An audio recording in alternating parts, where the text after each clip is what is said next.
بسم الله الرحمن الرحيم. السلام عليكم ورحمة الله وبركاته. ازيكم يا جماعة، عاملين ايه؟ يا رب تكونوا بصحة وبخير وبسعادة ان شاء الله يا رب.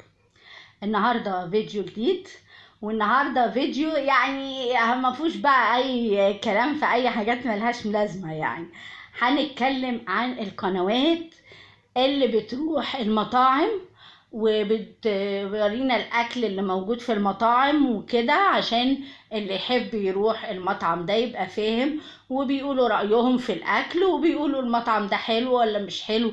حتى كمان دخلوا في موضوع الاكل البيتي كمان، ان الناس اللي بتعمل جروبات اونلاين وبينزلوا اكل بيتي وكده.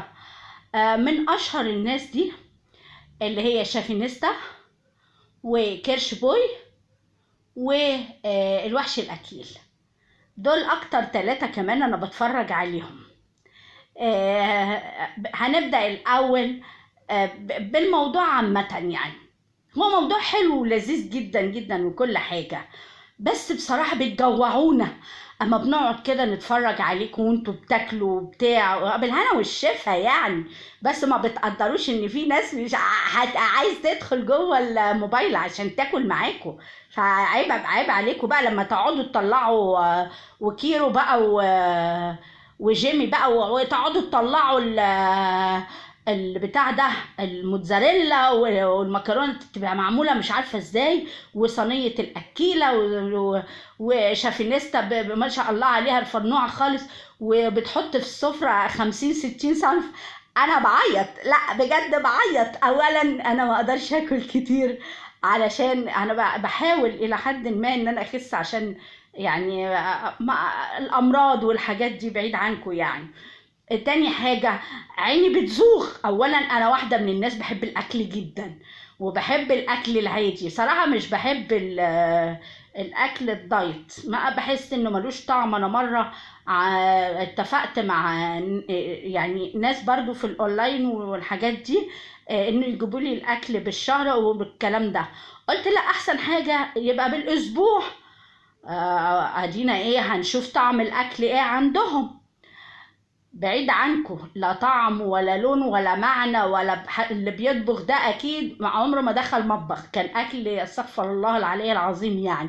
وغالي، تصدقوا غالي. يعني انت تاكل حاجه ملهاش طعم ونيه وما فيهاش تتبيله. طب انتوا ما بتتبلوش الاكل ليه؟ والاكل كمان لو اتبل هيتخن. فطبعا كان حاجة وحشة جدا. فأنا بقى باكل عادي، بس إيه يعني بقلل على قد ما أقدر. بس يعني مثلا في أيام بيبقى فيها مكرونة بالبشاميل، دي أنا بدوس فيها على طول. أيام طبعا بيبقى فيها كرنب، ورق عنب، محشي، الحاجات دي. المصريين بالذات الستات معروفين يعني بالأكلات دي، والملوخية عيش بودن القطة والحاجات العسولة دي. فأنا بصراحة بقى بقعد أتفرج عليكم، وبتخيل نفسي مثلا كده ايه قاعده معاكم بقى وباكل من الاكل ده. انا بصراحه ما يفرقش معايا قوي الحاجات الحلويات يعني وكده. ما بتفرقش معايا قوي. والحلقات اللي هي مثلا بتجيبوا فيها فواكه غريبه، معلبات مش عارفه عامله ازاي الكلام ده، ما بتدوس معايا. لا انا بحب ايه المطاعم. يعني انا بيني وبين مثلا اللي هو في محل كبير قوي بتجيبوا منه مشويات، موجود في ارابيلا بلازا، ناسيه اسمه خالص دلوقتي. بيني وبينه بتاع 10 دقايق او 5 دقايق. مع هذا انا ما دخلتوش. وبرده اللي هو المطعم بتاع مصطفى قمر، برضه ما هو في ارابيلا بلازا. بس فانا بقول لكم بقى يعني ارحمونا شويه. عيب عليكم، يا اما تبعتوا لي من اللي بتاكلوه، يعني بتاكلوا النص تبعتوا لي النص، مفهوم يا شافينيستا؟ تقولي ايه يوميات ماجي، لا انا ابعت لها بقى.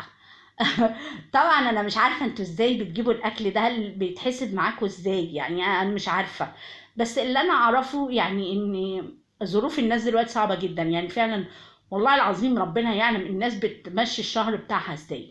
انا بحس ان انا يعني بقعد افكر، طب انا بكره هعمل ايه؟ طب الاسبوع الجاي هعمل ايه؟ الحاجات اللي كنت مش بحطها في دماغي، يعني نصحى الصبح ايه نجيب كيلو مشويات، طب نجيب مش عارفه سمك، ايه نجيب ايه الكلام ده. لاني انا ساكنه في التجمع، معظم المحلات اللي انتوا بتجيبوا منها جنبي، فهعمل ايه؟ طبعا الواحد بيتفرج عليكم فبيحس ان هو كل معاكم، وبألف هنا وشفا. بس خفوا علينا بقى، عيب بجد كده، عيب. بألف هنا وشفا. انا بحبكم جدا لان انتوا كمان دمكم خفيف جدا، وبالذات الثنائي بتوع الوحش الاكيل. بتوع الوحش الاكيل ده عسل طبعا، بيجي مره تقريبا في الاسبوع، بس بياكل غالبا في المحل، المطعم يعني اللي بيروح فيه. لكن التانيين كيرش بوي عسل عسل عسل عسل، ولما بينكفوا في بعض هما الاتنين فيهم كيرو، ده حتة من ابن اختي بالظبط بالظبط بالظبط بالظبط. دمه خفيف وليه حركة بيعملها، بيقعد يعملها بعينه كده. والتاني بقى آه جو، انا بحس ان هو الايه الاستاذ بتاعه كده بالظبط، بيبقى ايه قاعد متربص له، هتعمل غلط هتطلع بره على طول. يلا بألف هنا وشفا. انا حبيت اعمل لكم الفيديو ده، بشجعكم بيه واقول لكم انتوا سكر كلكم، وكل الناس بتشجعكم، وانتوا لا شجعوني وخشوا شوفوا فيديوهاتي كلها. ولو ليكم اي ملاحظات او كومنت يا ريت تقولوا لي، وتشتركوا معايا بقى في القناه، ونساعد كلنا بعض باذن الله، وتعملوا لي لايك وشير. ويا رب الفيديو ده يحوز اعجاب الجميع. واشكركم جميعا على حسن استماعكم، والمتابعين ما ينسوش يشتركوا معايا. سلام عليكم ورحمه الله وبركاته.